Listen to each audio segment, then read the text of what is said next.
Hello student, welcome है आप सभी का आपकी अपनी अकाउंटिंग की क्लास में।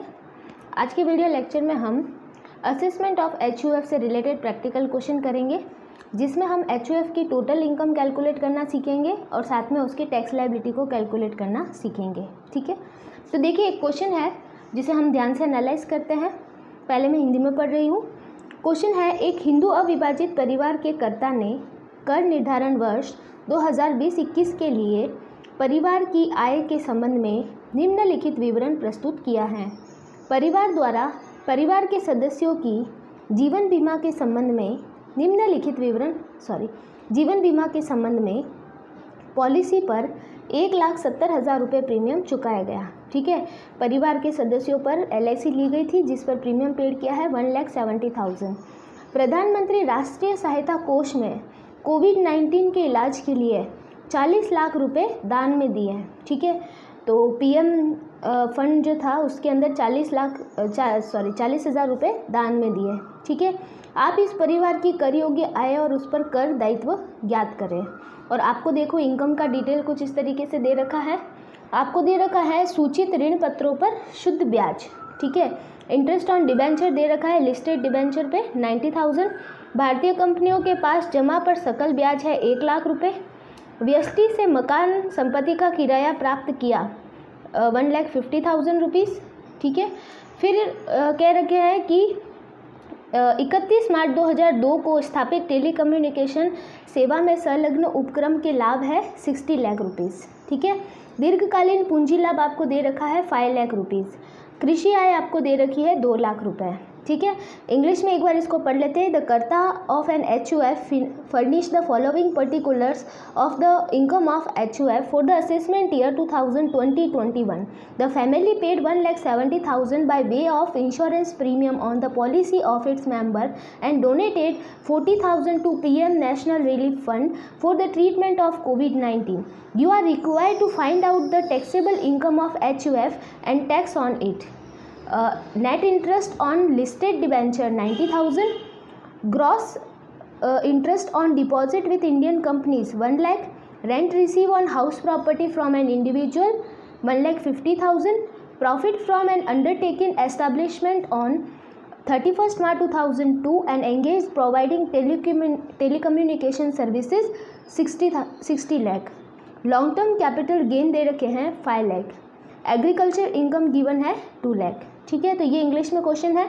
तो ये सारा इनकम का डिटेल है और ऊपर कुछ एक्स्ट्रा डिटेल दे रखी है कि LIC का प्रीमियम पेमेंट किया है और डोनेशन दिया है। ठीक है, तो आपको इसके लिए ये जो 2 इन्फॉर्मेशन दे रखी है ना, ये इन्फॉर्मेशन हमें दे रखी है कि ग्रॉस टोटल इनकम में से जो डिडक्शंस मिलती है under section 80C to TTA तक। ठीक है, तो उसमें से HUF को जो जो अवेलेबल है वो हमें प्रोवाइड करनी है। तो यहाँ पे 2 तरह के पेमेंट ऐसे हैं जिनके लिए हमें यहाँ पे डिडक्शंस देनी होगी। ठीक है, अब देखिए इसकी टोटल टैक्सेबल इनकम कैसे निकालेंगे हम। तो देखिए टोटल टैक्सेबल इनकम निकालने के लिए आपको एक स्टेटमेंट बनाना पड़ेगा कुछ इस टाइप से। तो मैंने बना दिया statement, computation of total income of HUF for the assessment year 2020-21। ठीक है, अब देखिए हमें इसकी इनकम लिखनी है। तो देखिए HUF को सैलरी से कोई इनकम नहीं होती है, ये मैंने आपको प्रीवियस वीडियो लेक्चर में आपको डिस्कस किया था।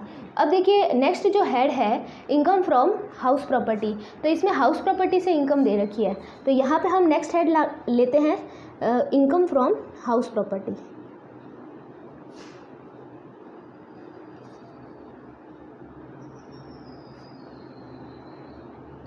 देखिए इनकम फ्रॉम हाउस प्रॉपर्टी में हमें डायरेक्ट इनकम नहीं दे रखी, हमें दे रखा है रेंट रिसीव्ड। ठीक है, तो हम यहाँ पे लिखेंगे रेंट रिसीव्ड। और रेंट कितना रिसीव्ड हुआ है इसका 1,50,000 रिसीव हुआ है। और इसी रेंट रिसीव को हम NAV मान लेंगे, नेट एनुअल वैल्यू मान लेंगे। ठीक है, क्योंकि इसके अलावा हमारे पास दूसरी कोई इन्फॉर्मेशन अवेलेबल नहीं है।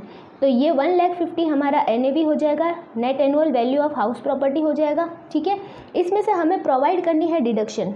ठीक है, और वो कौन सी डिडक्शन प्रोवाइड करनी है, स्टैच्यूटरी डिडक्शन प्रोवाइड करनी है। तो मैं यहाँ पे लिखती हूँ स्टैच्यूटरी डिडक्शन।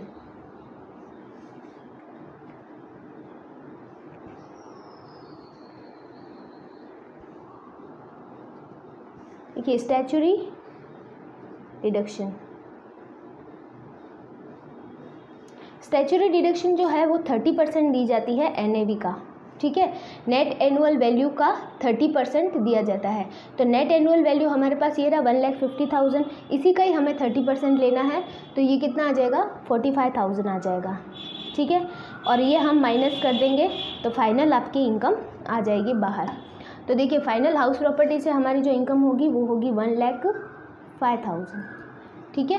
फिर बात करते हैं हम आगे, नेक्स्ट हेड जो रहेगा, नेक्स्ट हमारा जो इनकम का हेड है वो income from business and profession है, ठीक है। तो income from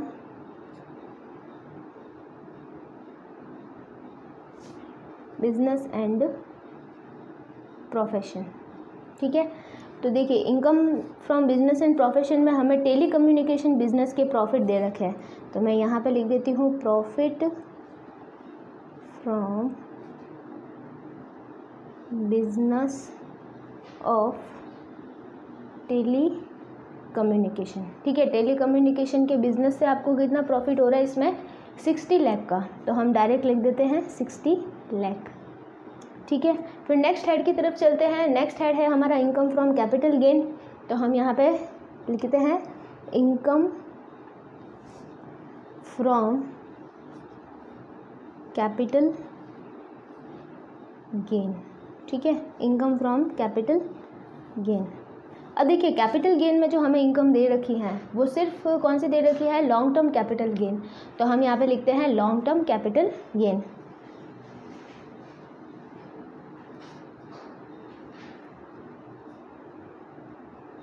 long term capital gain हमें दे रखा है 5 लाख का, तो हमने लिख दिया 5 लाख। फिर चलते हैं नेक्स्ट हेड की तरफ। नेक्स्ट हेड है हमारा इनकम फ्रॉम अदर सोर्सेज, तो हम यहाँ पे लिखेंगे इनकम फ्रॉम अदर सोर्सेज। अब देखिए इनकम फ्रॉम अदर सोर्सेज में हमें क्या क्या चीज़ें दे रखी हैं। एक तो हमें दे रखा है इंटरेस्ट ऑन लिस्टेड डिबेंचर, ठीक है। तो मैं यहाँ पे लिख देती हूँ इंटरेस्ट ऑन लिस्टेड डिबेंचर। अब देखिए ये जो डिबेंचर का इंटरेस्ट दे रखा है ना, आपको नेट इंटरेस्ट दे रखा है, क्वेश्चन में लिख रखा है clearly net interest received on listed debenture. तो ये जो 90,000 आपको रिसीव दे रखा है ना, उसको आपको ग्रॉसअप करके लिखना है, ठीक है। क्योंकि यहाँ पे हमें आपको पता है इंटरेस्ट अगर 10,000 से ज़्यादा होता है तो उसके ऊपर TDS कट जाता है, तो हमें क्या करना है, इस चीज़ को ग्रॉसअप करके लिखना है, ठीक है।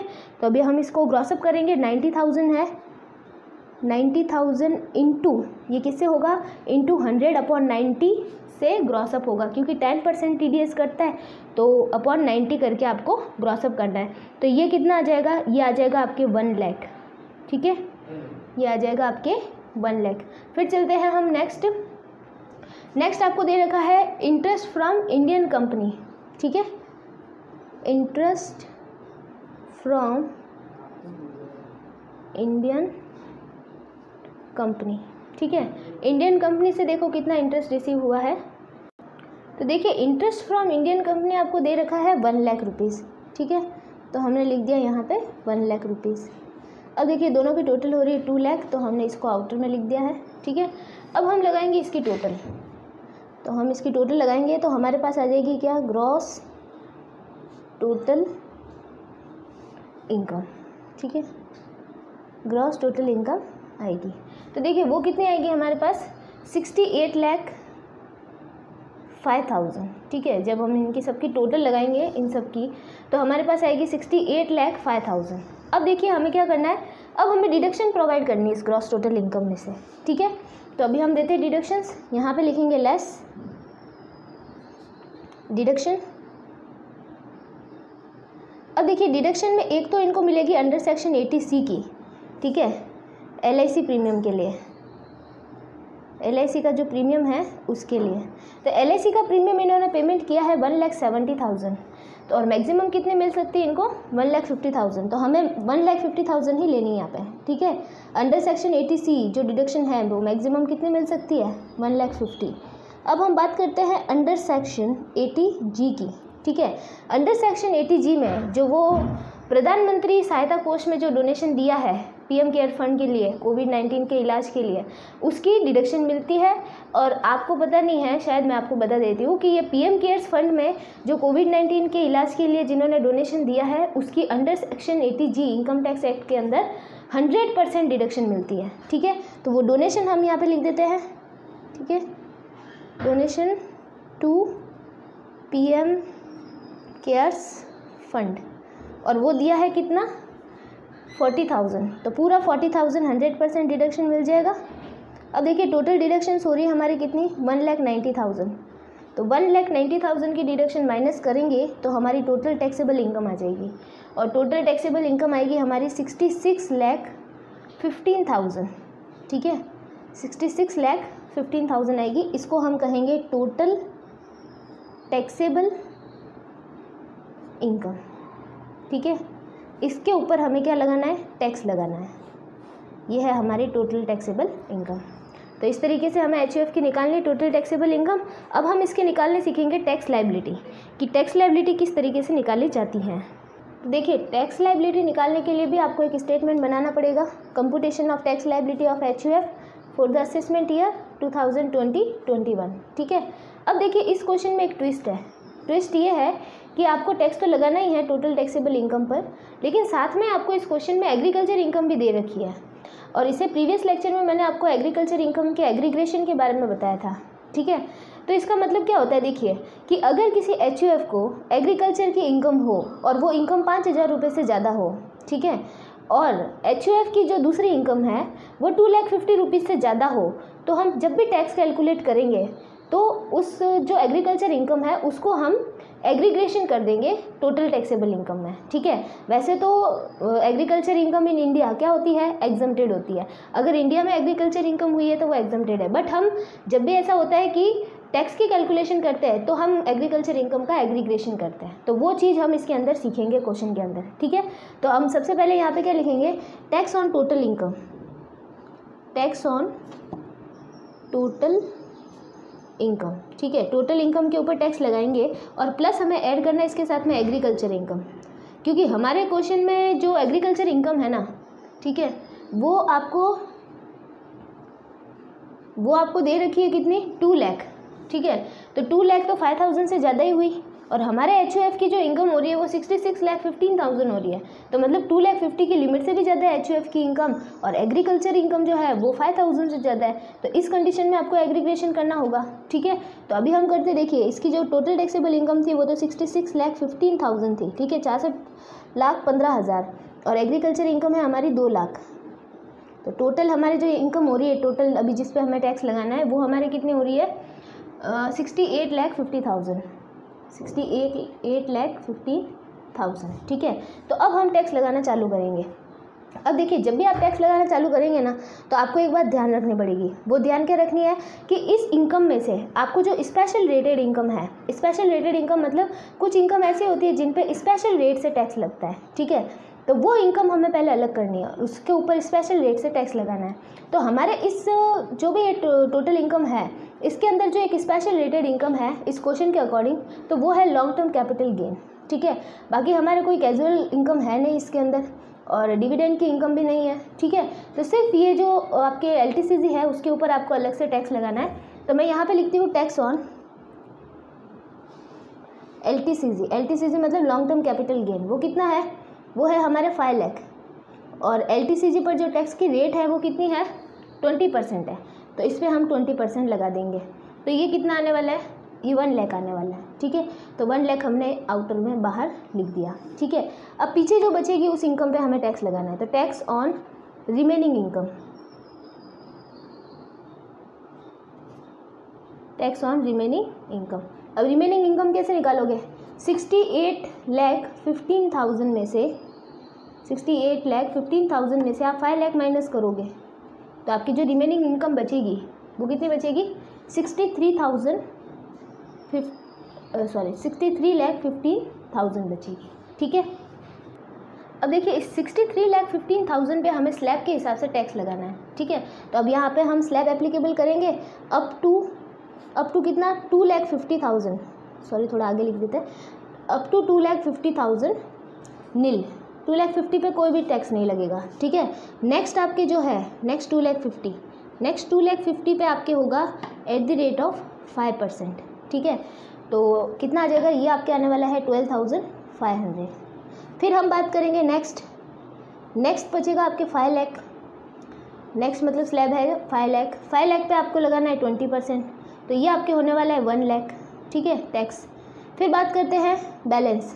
और बैलेंस जो बचेगा आपके इनकम का, अब देखिए टोटल 63,15,000 है, उसमें से 250 और 5 मतलब 10 लाख माइनस कर दो, तो पीछे कितने बचेंगे आपके 53,15,000 बचेंगे, ठीक है। जिस पे हमें जो एप्लीकेबल करनी है रेट वो है 30%, ठीक है। तो इस पर 30% लगाने के बाद आपके आ जाएगा 15,94,500। तो यहाँ पे मैं लिखती हूँ 15,94,500। अब ये जो सारे टैक्स की अमाउंट है उसको आपको जोड़ देना है, ठीक है। तो ये आने वाला है आपके 17,07,000। क्लियर हो रहा है मैटर। तो ये आपके अब आने वाली है टोटल इसकी, टोटल टैक्स की, ठीक है। तो ये आपके हो जाएगा 18,07,000, ठीक है। अब देखिए एक बात ध्यान से देखिए, हमने अपनी टोटल इनकम में एग्रीग्रेशन किया एग्रीकल्चर इनकम का।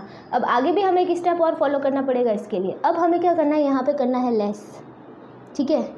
लेस करना है हमें टैक्स ऑन, जो मिनिमम लिमिट है टैक्स की एग्जम्प्टेड लिमिट वो है 2,50,000 प्लस एग्रीकल्चर इनकम।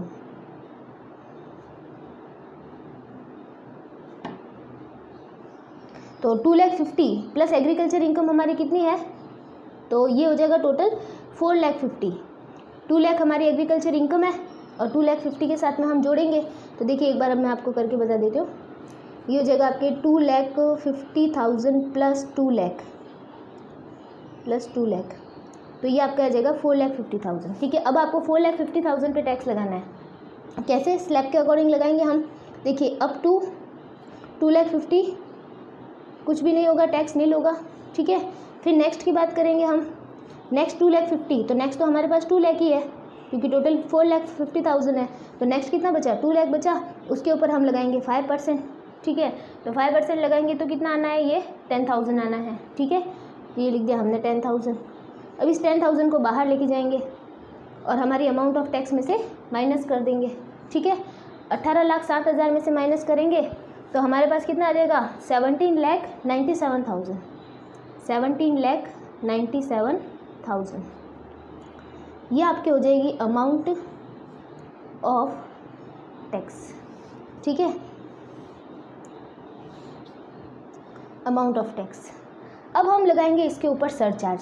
अब देखिए सरचार्ज क्यों लगेगा, क्योंकि हमारे HUF की इनकम 68,15,000 थी या 66,15,000 थी, तो मतलब 50 लाख से ज़्यादा है तो सरचार्ज लगेगा, ठीक है। तो यहाँ पे हम ऐड करेंगे सरचार्ज, और जो सरचार्ज की रेट रहेगी वो कितनी रहेगी, एट द रेट ऑफ 10%, क्योंकि 50 लाख तक कितनी रहती है, 50 लाख से ज़्यादा होने पर, लेकिन 1 करोड़ रुपए से कम होने पर कितनी रहती है सरचार्ज की रेट, 10%।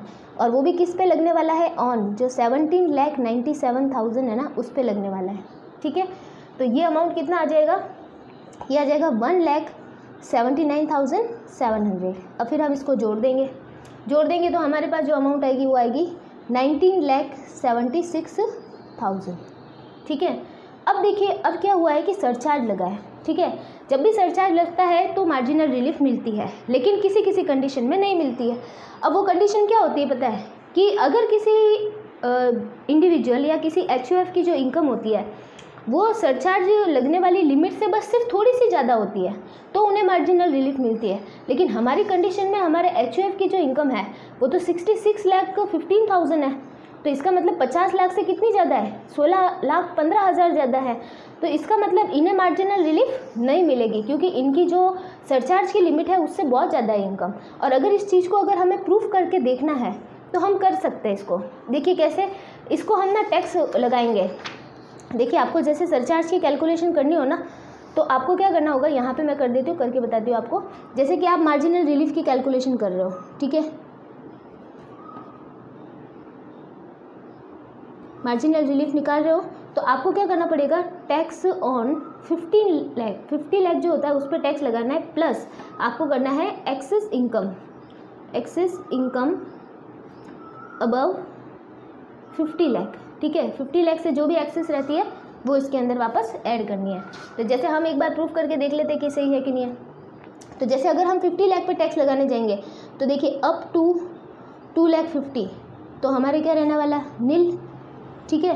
फिर बात करते हैं नेक्स्ट 2,50,000 उस पर 5%, तो कितना आ जाएगा 12,500।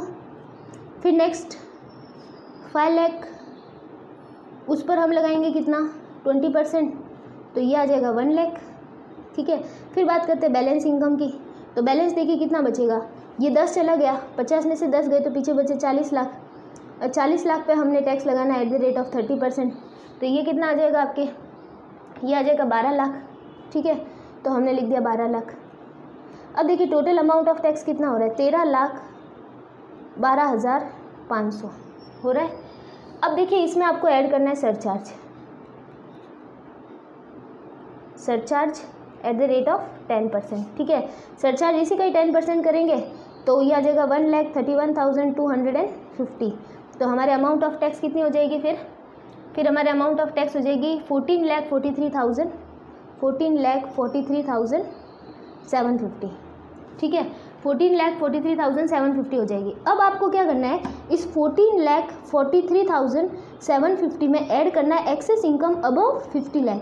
और 50 लाख से हमारे HUF की इनकम कितनी थी, 66,15,000, तो मतलब 16,15,000 ज़्यादा थी।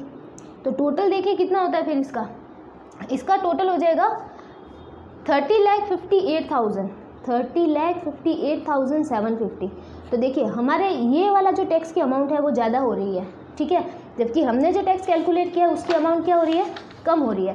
तो ऐसी कंडीशन में आपको ना वो मार्जिनल रिलीफ प्रोवाइड नहीं करनी है। ठीक है, जब भी आपके ओरिजिनल जो टैक्स की कैलकुलेशन आप कर रहे हो, सरचार्ज लगा रहे हो, उसमें टैक्स की अमाउंट कम हो, वो 50 लाख और प्लस वाला टैक्स करके 50 लाख और वो वाला करके, तो फिर आपको ऐसी कंडीशन में मार्जिनल रिलीफ नहीं देनी है। तो इस कंडीशन में इनको मार्जिनल रिलीफ नहीं मिलेगी। ठीक है, अब आगे हम ऐड करते हैं, ऐड करेंगे हम एजुकेशन शेष। ठीक है, हेल्थ एंड एजुकेशन शेष, हेल्थ एंड एजुकेशन शेष @ 4%। तो इसी का ही 19,76,000 का 4% करना है आपको। ठीक है, तो कितना आएगा 79,068। अब आपके आ जाएगी टैक्स लायबिलिटी, इसको हम लिखेंगे टैक्स लायबिलिटी। ठीक है, तो टैक्स लायबिलिटी लिखते हैं तो कितना आएगी टैक्स लायबिलिटी, 20,55,768। ठीक है, ये आ जाएगी आपके। अब हम बात करते हैं टैक्स पेबल निकालने की। तो इसमें से हमें लेस करने पड़ेंगे। एक तो क्या लेस करना पड़ेगा, TDS, जिस पे TDS कटा है वो चीज़ लेस करनी है। तो TDS देखो हमारे किस किस पे कटा हो सकता है, एक तो कटा है हमारे इंटरेस्ट ऑन डिबेंचर पे। ठीक है, दूसरा कटेगा इंटरेस्ट फ्रॉम कंपनी, इन दोनों पे कटा होगा। ठीक है, तो इंटरेस्ट ऑन डिबेंचर पे तो 10% कटा होगा और इस पर भी 10% कटा होगा, तो 10,000 और 10,000, क्योंकि दोनों के इंटरेस्ट 1 लाख थे, तो 10 दोनों पे 10% कटा तो 10,000 टोटल 20,000 TDS कट गया। ठीक है, टोटल TDS कटा 20,000। फिर देखिए अब आपके आएगा टैक्स पेबल, तो इसको माइनस कर दो इसमें से, तो आपके पास कितना अमाउंट आएगा 20,35,768। ठीक है, इसको हम कहेंगे टैक्स पेबल। ठीक है, इसको हम कहेंगे टैक्स पेबल। अब देखिए इसको हमें क्या करना है, राउंडेड ऑफ। तो राउंडेड ऑफ करेंगे तो ये कितना हो जाएगा 20,35,770। ठीक है, हमें 10 के मल्टीप्लायर में इसको राउंडेड ऑफ करना है, तो ये आपके आ जाएगी टैक्स पेबल। ठीक है, इस टैक्स का पेमेंट HUF को करना है। ठीक है, तो इस तरीके से टैक्स लायबिलिटी निकाली जाती है HUF की, और एग्रीकल्चर इनकम का एग्रीग्रेशन किया जाता है। ठीक है, बाकी के जो क्वेश्चन और टॉपिक है वो हम नेक्स्ट वीडियो लेक्चर में डिस्कस करेंगे। Okay, thank you so much.